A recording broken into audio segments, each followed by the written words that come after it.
happens.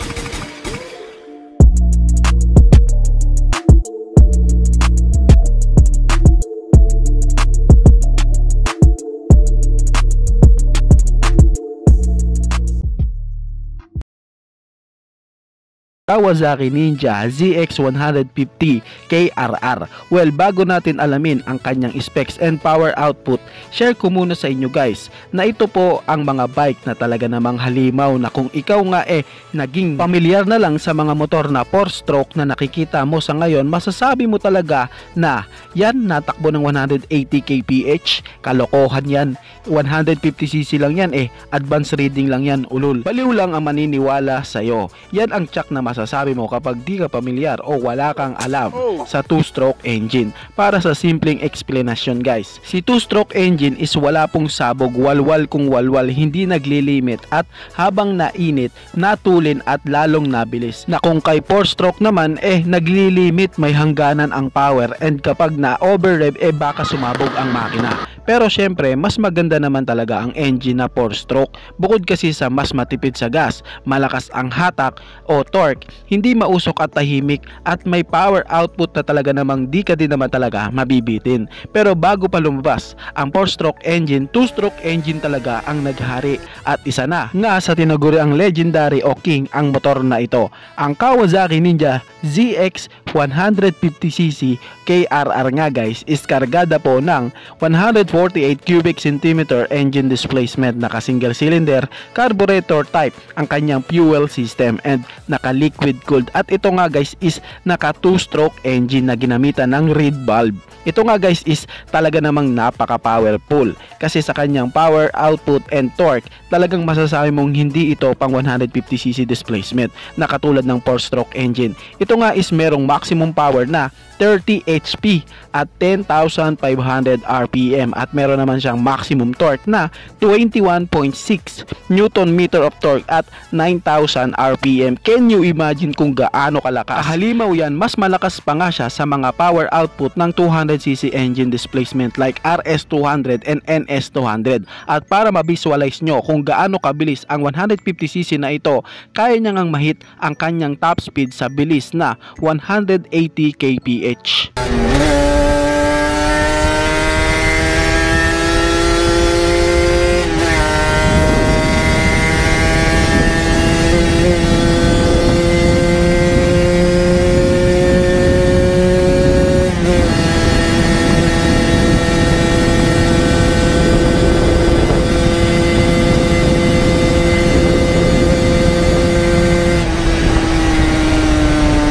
Grabe, kitang-kita talaga guys kung gaano kahalimaw ang motorcycle na ito. Kita mo naman yung 180 kph para sa 150cc displacement na motor. Talagang masasabi mong mamaw na mamaw talaga. At syempre, napakarami naman na talaga napatunayan ng motorcycle na ito. Pagdating nga sa kanyang bore and stroke, ito nga is may sukat na 59mm by 54.4mm and meron siyang compression ratio na 7.2:1. And ito nga guys is may bigat na 124.5 kg and same nga po sa mga latest model na 150cc sports bike, naka 6-speed gearbox din ito and meron nga siyang fuel tank capacity na 11.5 liters. At ito nga guys is ginamitan ng tubular double cradle sa kanyang chassis frame. Pagdating nga sa kanyang ibang specs, naka halogen ang mga ilaw and naka analog ang kanyang panel gauge. Very common design, well expected na natin yan, 80s and 90s era pa ito. Pero ang maganda dito is naka disc brake na nga ang kanyang braking system, harap and likod. And pagdating naman sa sukat ng kanyang mga gulong, meron siyang 90 by 90 by 70 na sukat sa unahan at meron namang 100 by 80 by 70 naman sa likuran. Pagdating naman sa kanyang seat height, meron nga itong sukat na 780mm and meron siyang 131mm sa kanyang ground clearance. At ang kanyang pong wheelbase is may sukat na 1300mm. Pagdating naman sa kanyang suspension guys, is naka-telescopic fork nga po ang kanyang suspension sa unahan at naka-only track monoshock naman ang kanyang suspension suspension sa likuran, kaya makakaasa ka na may magandang play ang motorcycle na ito sa kanyang suspension. Sa looks ng motor guys, masasabi talaga ng ilan na di pamilyar sa motor na ito na ang pangit, mukhang mahina. Well, ang masasabi ko dyan guys is ito lang, simple tignan pero halimaw sa galawan. Sa totoo lang guys, ang 150cc na motor na ito na ating pinag-uusapan is nakikipagsabayan na po ito sa mga motor na 400cc. Pero syempre, may konting pagbabago na yon. Pero kung itatapat mo ang 150cc na ito sa mga 150cc sports bike natin sa ngayon, masasabi ko talaga dyan na guys, mangingibabaw talaga si KRR 150cc. Talagang sisibakin niya ang mga 150cc sports bike natin ngayon dito na naka 4-stroke engine. Well, syempre, iba naman kasi ang hanay ng 2-stroke engine tsaka sa 4-stroke engine. Sa mga matatagal na nasa hilig ang pagmumotor, tsak nasasang-ayon kayo sa sasabihin ko na basta 2-stroke engine halimaw talaga. Pero ito lang ang downside sa mga 2-stroke engine kasi malakas talaga sa gas. Tulad nga ng isang kasabihan, more power, more gas. Sa ngayon guys, is wala na nga po ang era ng 2-stroke engine. Pero sa mga meron pang gantong motor, ngayon talagang mapapasabi ka na lang ng sana all. Sa ngayon guys, 4-stroke engine na nga po ang available. Syempre, nag-i-improve naman na talaga ang mga bawat bagay. Syempre, kung titignan, mas maganda naman na talaga ang 4-stroke engine. Tipid sa gas, di mausok, di maingay, hindi makalansing, and syempre, may mga naglabasa na din na FI. Ganun pa man, sa ngayon meron pa naman kahit konti na gantong mga motor na talagang matuturing na legend. Na wala man sila sa era natin sa ngayon is nag-iwan naman sila ng mga alaala at mga karanasan sa mga rider na nakagamit o nagkaroon ng mga gantong motor na mga alaala na ang sarap pagkwentuhan. At tulad nga ng motor na napag-usapan natin ngayon, di ba ang sarap sa piling na pag-usapan ang mga gantong motor na kung ikaw na di ka pamilyar nagkakaroon ka ng idea na meron palang gantong motor na naghari noon, ang Kawasaki ZX 150 KR. Aprilia RS 125cc. Kita naman sa itsura niya guys na talagang napaka-aggressive ng kanyang design na may aerodynamic designs and talagang pangwalwalan, and itsura nito is talagang pang track weapon. Kumbaga legal naman siya sa public road guys, pero main purpose nga ng sports bike na ito is para sa mga race competition. Ang Aprilia RS 125 nga guys is kargada po ng 124.8 cubic centimeter engine displacement naka single cylinder, and siya nga po is naka 2-stroke engine. May sukat nga po na 12.5:1 ang kanyang compression ratio para sa isang 125cc na sports bike guys. Tapos track weapon siya, pwede na nga ang power output ng mga 150cc na 4-stroke kung titignan, kasi sa liit ng kanyang displacement and sa kanyang gaan talagang malulula ka sa kanyang power output. Well, recommended naman kasi ang bike na ito guys doon sa mga rider na may matatagal ng riding experience, dahil ang 125cc na ito guys is meron pong maximum power na 34 HP at 11,000 RPM, at meron naman siyang maximum torque na 20 Nm of torque at 9,000 RPM. Napakahalimaw talaga ng 125cc na ito. Can you imagine kung gaano kalakas ang mga 2-stroke engine? Ngayon ang tanong, bakit ba mas malakas ang mga 2-stroke engine kaysa sa 4-stroke engine? Ito guys is madaling explanation lamang po, no? Mas malakas talaga ang 2-stroke engine kasi mas mabilis po ang cycle niya. 2 cycle in 1 revolution. Samantalang si 4-stroke engine guys is 4 cycle in 1 revolution. Katulad na nga lang po ng senaryo ng bike na ito guys, para nga ma-visualize nyo kung gaano kabilis ang 125cc na ito. Kaya niya nga pong mahit ang kanyang top speed sa bilis na 180 kph.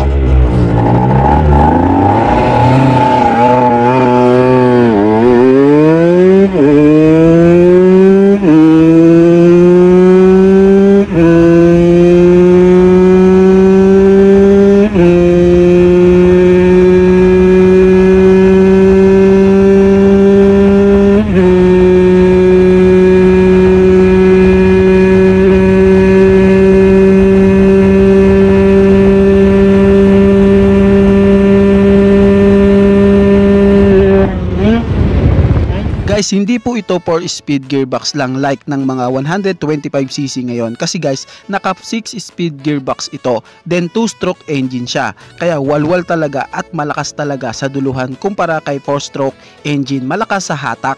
Pero sa duluhan, mangingibabaw talaga si 2-stroke engine. Pagdating nga sa kanyang clutch guys, ginamitan nga po ito ng multiple disc in oil bath. Sobrang lightweight nga ng bike na ito dahil ginamitan nga siya ng cast aluminum sloping twin spar with thin-walled structural shell and cross rib reinforcement. Ngayon naman guys is pag-usapan naman natin ang kanyang mga suspension. Sa unahan nga, ito nga is ginamitan po ng upside down hydraulic action telescopic fork.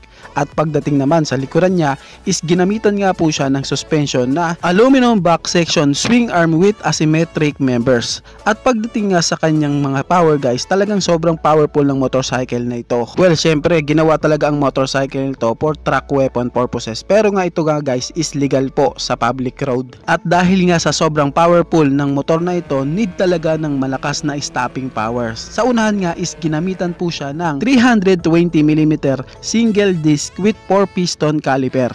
And sa likuran naman is ginamitan ng 220mm single disc with 1 piston caliper. Sa looks guys, talagang makikitaan na may maporma talagang itsura sa kanyang bodyworks na napakapulido. Ganon din sa kanyang physical appearance na talaga namang sporty looking and more aggressive design and aerodynamics ng bike. Napakamamaw talaga ng sports bike na ito. Isipin mo 125cc pero pang 400cc na ang kanyang power output. 125cc tapos tumatakbo ng 180 kph.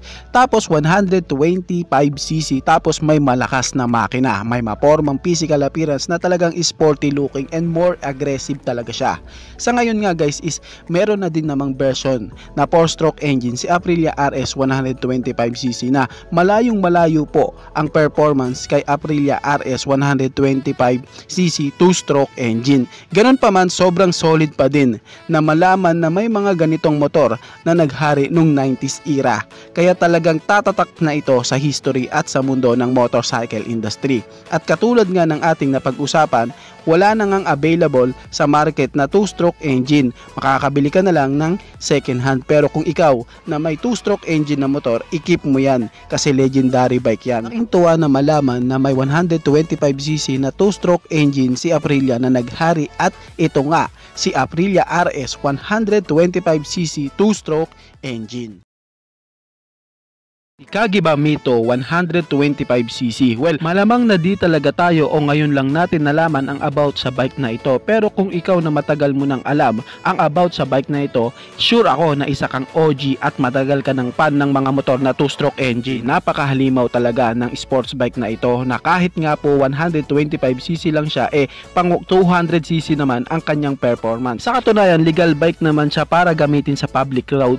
Pero ang pinaka main reason nga bakit ginawa ang bike na ito is para nga sa mga race competition dahil sa ang sports bike na ito is doon talaga nakadesign. Ang Kagiba Mito 125cc nga guys is kargada po ng 125.6 cubic centimeter engine displacement, naka single cylinder and naka 2-stroke engine. Well, alam na this, mamaw na motor talaga kasi nga 2-stroke engine Ito pa guys is ginamitan pa ng electric variable reed valve kaya makakaasa ka na talagang malakas ang power output nito lalo na sa duluhan. Kung titingnan ang looks ng motor na ito, alam kong sasabihin mo na meron siyang kahawig, and yes po, same na same talaga sila ng itsura ni Ducati 748R ni Ducati. Mapa-pairings design sa headlight na ang amo tingnan pero mamaw ang performance. Ang sports bike nga na ito guys is kahit 125cc lang ang displacement, di talaga basta-basta. Not to mention na lang guys kung ano ba ang mga motor na kayang-kayang sibakin nito sa mga 4-stroke engine, kasi baka may iba sa ating manonood na magalit at sabihing mema lang ako kasi 125cc daw to. Well, 2-stroke guys, if alam mo ang engine na 2-stroke, gets mo na mamaw talaga ang motor na ito. May sukat nga na 56 by 50.6mm ang kanyang bore and stroke at meron siyang compression ratio na 6.3:1. Ito nga guys is naka liquid cooled engine. Ito ang malupit dito guys kasi nga kahit 125cc lang siya, mamaw na naman talaga ang kanyang power output kasi meron nga siyang maximum power na 34 HP at 12,000 RPM at meron naman siyang maximum torque na 23 Nm of torque at 11,000 RPM. Grabe, hindi na pang 125cc ang power output na ito. Halos kalibel na nga niya ang mga 400cc ang power output na ito. Mamaw na mamaw talaga at para nga ma-visualize nyo kung gaano kalakas ang 125cc na ito, kaya niya lang namang mahit ang kanyang top speed sa bilis na 170 kph.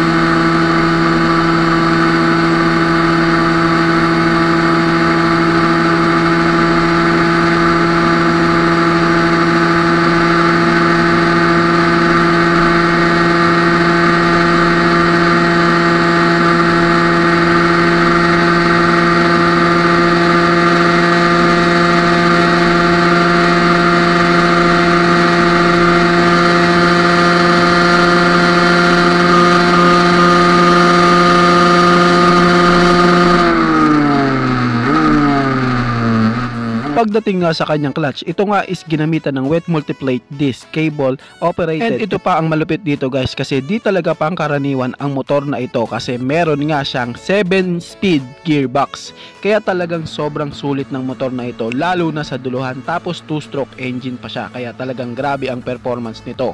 Pagdating naman sa kanyang suspension, ito nga is ginamitan ng 40mm Marsochi telescopic fork and sa kanya namang rear suspension is ginamitan naman siya ng progressive with hydraulic shock adjustable spring preload at sa kanyang front wheel travel is may sukat nga ito na 120mm o 4.7 inches at sa likod naman is may sukat naman ang kanyang wheel travel ng 133mm o 5.2 inches. Pagdating naman sa kanyang braking system, naka single 320mm disc 4 piston caliper and sa likod is merong 230mm disc with 2 piston caliper at ito nga is ginamitan ng Brembo brake kaya makakaasa ka na may malakas ito na stopping power. Well, sa ganan kasi kamamaw na motor, need talaga niyan ng malakas na preno. Naka 110/70/70 naman ang sukat ng kanyang gulong sa unahan at naka 150/60/70 naman sa likuran at may taas nga ang sports bike na ito na 1,100mm at may lapad naman siya na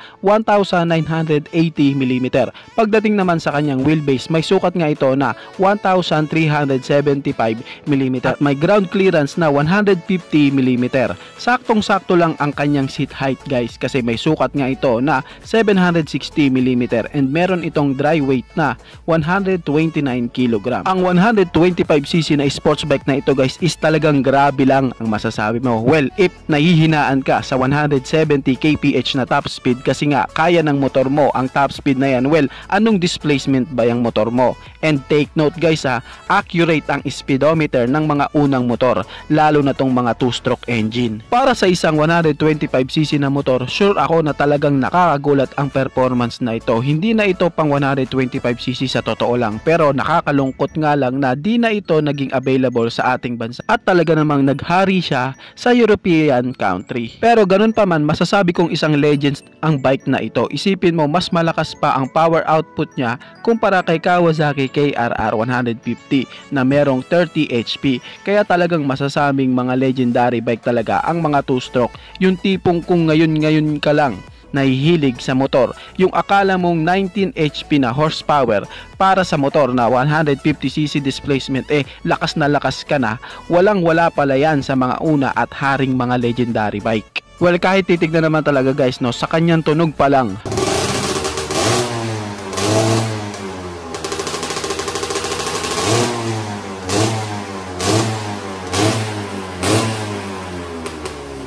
kapag di ka pamilyar, masasabi mo talaga na ang pangit at iisiping mahina lalo na kung sa displacement ng motor ka nagbabase. Tandaan, oo tama naman na sa displacement din ang basihan para masabing malakas ang motor pero hindi sa lahat ng pagkakataon. Isipin mo, 125cc to pero pang 400cc na ang power output na kayang ibigay. Sa tingin mo, mahinang motor pa ba to? Pero ganun pa man, tapos na ang era ng mga 2-stroke engine. Ika nga napalitan na sila ng mga 4-stroke engine, pero ganun pa man, kahit wala na sila sa era natin sa ngayon, hindi naman mawawala yung mga karanasan at mga napatunayan ng mga malalakas at powerful na motor na ito. Katulad na lang ng ating napag-usapan na si Kagiba Mito 125cc. Sa tingin ko guys is dito ko na lamang po tatapusin ang ating vlog.